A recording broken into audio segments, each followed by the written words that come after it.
Hello dears, welcome back to Nibras online class. You have enjoyed the first short story in your English course book, The Mysterious Picture, haven't you? And you know who is the character in that story. Who is that? Till Eulenspiegel. And you know the character of Till Eulenspiegel and all the story, don't you? Yes, very good. Excellent. Children, you have heard a lot of stories from your grandparents, haven't you? Me too have heard a lot of stories from my grandparents. Without that stories, I didn't used to sleep in my childhood. Still, I remember that stories. And I am going to tell you such a story that I heard from my grandparents. Are you ready to listen? Here you are. The Clever Fox. One morning, a fox was walking through the woods. He was looking for something tasty to eat. Soon, his nose picked up a scent of something very sweet. He stood still and sniffed the air. The fox didn't have to wait long to find out what it was. A crow was sitting on a branch high up in a tree, and in its beak was the biggest piece of cheese he had ever seen. The fox's mouth began to water. He wanted to have the piece of cheese. The clever fox hit upon a plan. He thought that flattery would help him. So he said to the crow, "Dear sister, I have heard a lot about your sweet voice. Will you please regale me with a melodious song?" The credulous crow was taken in by the fox's oily tongue.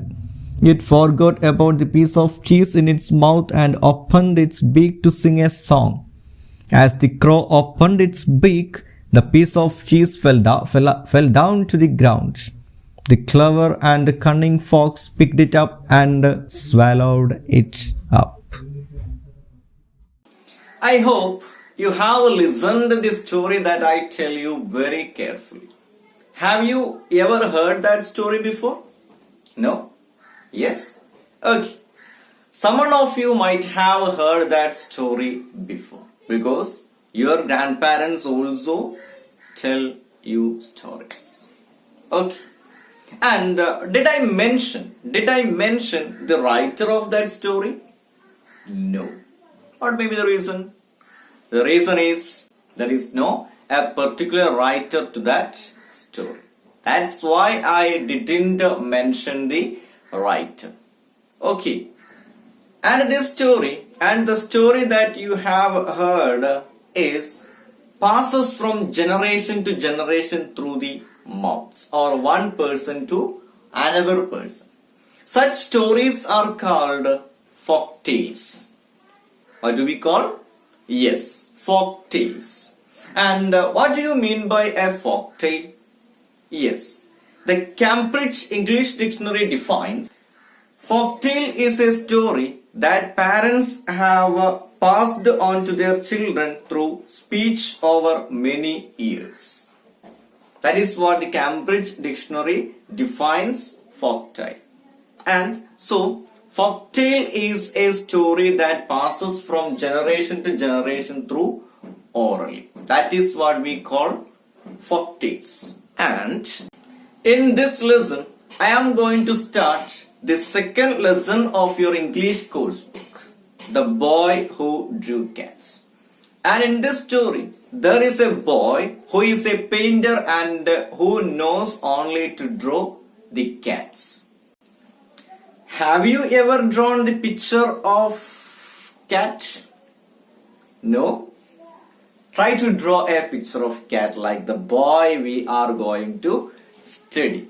Okay. Okay.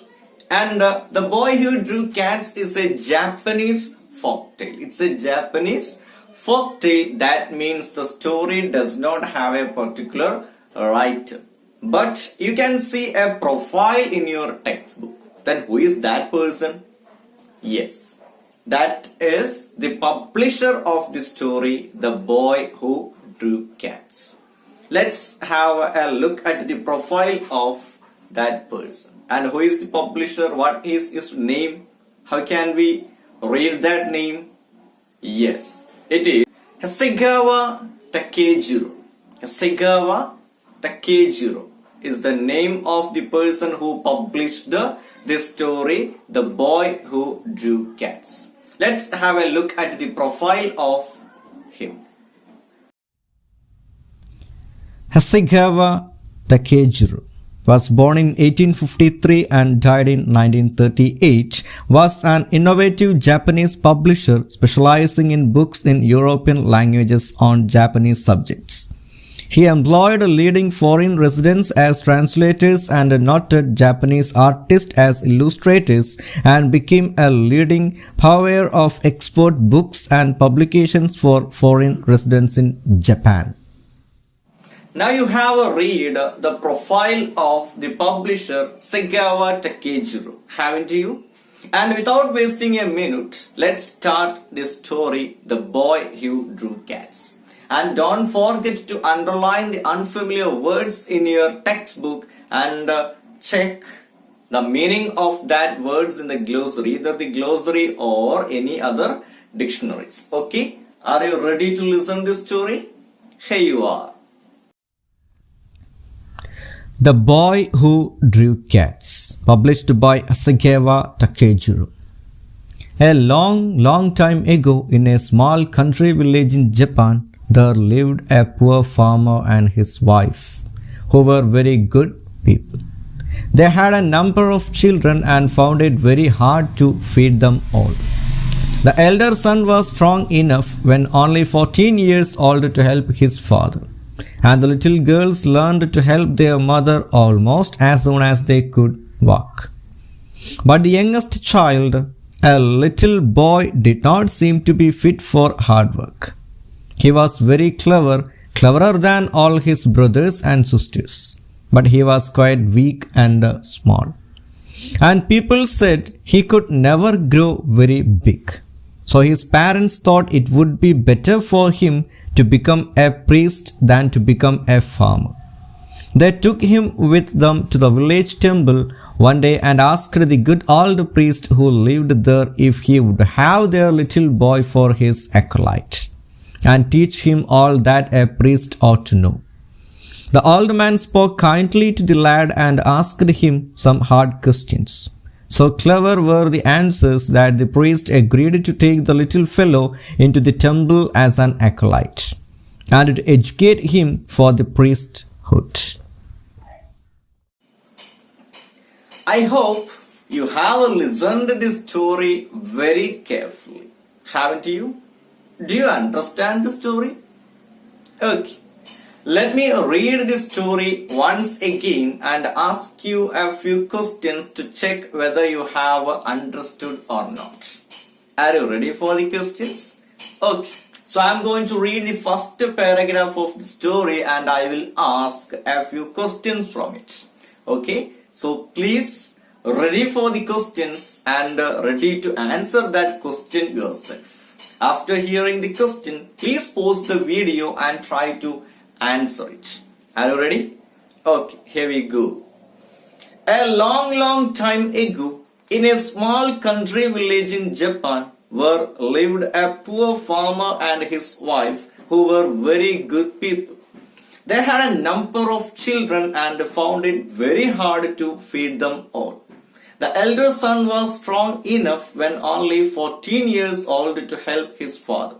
And the little girls learned to help their mother almost as soon as they could walk.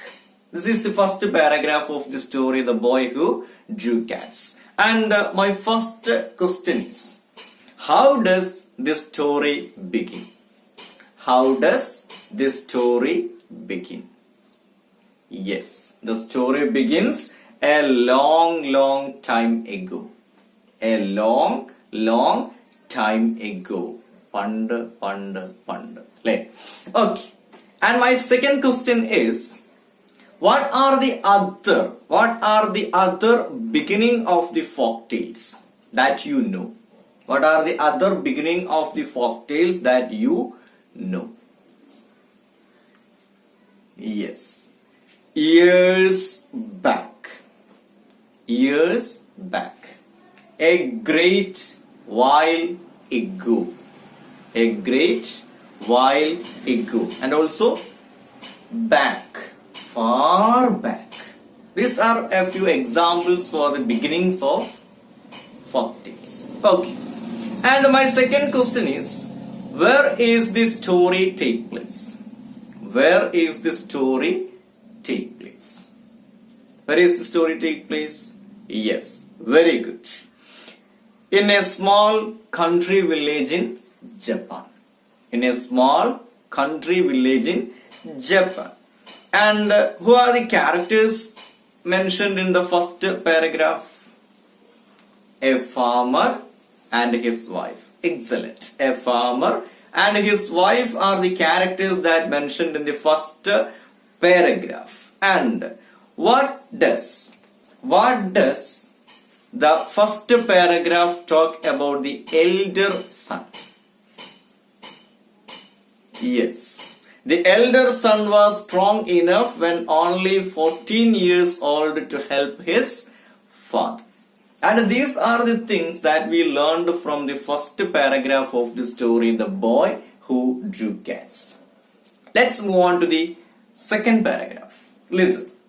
But the youngest child, a little boy, did not seem to be fit for hard work. He was very clever, cleverer than all his brothers and sisters. But he was quite weak and small.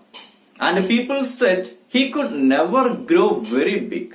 So his parents thought it would be better for him become a priest than to become a farmer. They took him with them to the village temple one day and asked the good old priest who lived there if he would have their little boy for his acolyte and teach him all that a priest ought to know. Have you read with me? Yes, very good. And my first question, how does the boy introduce in the story? How does the boy introduce in the story? How does he introduce? Yes, you can see in the beginning of the second paragraph. The youngest child is a little boy who did not seem to be fit for hard work. He was very clever, cleverer than all his brothers and sisters, but he was quite weak and small. That's how he introduces in the story. Are you ready for the second question? My second question is, why did the parents take the boy to the priest? We learned that the parents took the boy to the priest. And why did they do so? Why did the parents take the boy to the priest? Yes, the reason is the people said the youngest child could never grow very big.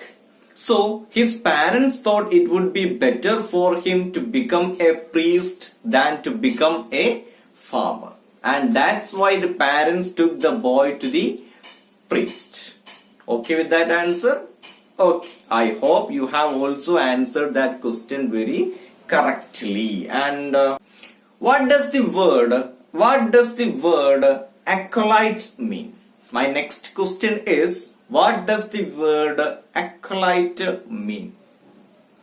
The word acolyte means a person assisting a priest in a religious services. That is acolyte. Okay. So that is about the second paragraph. And let's read the third paragraph. The old man spoke kindly to the lad and asked him some hard questions. So clever were the answers that the priest agreed to take the little fellow into the temple as an acolyte and to educate him for the priesthood. For the priesthood. So, the old man, the priest asked a few questions to the boy and he answered all that questions very cleverly. Then he selected as the acolyte of the priest. This is what we learned today. Let me give you a summary of the paragraphs that we have learned today. The Boy Who Drew Cats is a Japanese folk tale that talks about a boy who only draws cats. And in a small country village in Japan, there lived a farmer and his wife. And he had a number of children. And he had an elder child, and who had started helping his father at the age of 40. And also the girl children also help their mother when they started to walk. And the farmer had a youngest child. And the youngest child is a weak, small boy who had not fit for the hard work. But the boy was very clever and cleverer than all other children of the farm. All the neighbors, all the people said to the farmer that the boy never grow up. Then the parents, that means the wife and the farmer and the wife decided to, it would be better for the youngest child to become a priest than a farmer. Why did the parents think like that? Because the boy, the youngest child, was very weak and not fit for the hard work. That's why they took the youngest child to the priest. Then the priest selected the boy as his acolyte after asking a few questions. To that questions, the boy replied very clearly and cleverly. And that's why he selected as the acolyte of the priest. An acolyte means the helper of the priest. And you know who is a priest. Who is a priest in temple, mosque, church. You can see priest who is controlling all the things in that religious area. Okay. And this is what we learned in this lesson. And there is a homework for you. What may be that? You have to write the activity of the parents that do to the boy. They took the boy to the priest because he is not fit for the hard work. Write your feelings about that activity. Okay, this is your homework. So, let me conclude here, and I will be back with the rest of the short story, The Boy Who Drew Cats, in the next video. We will meet in the next video. Till then, bye.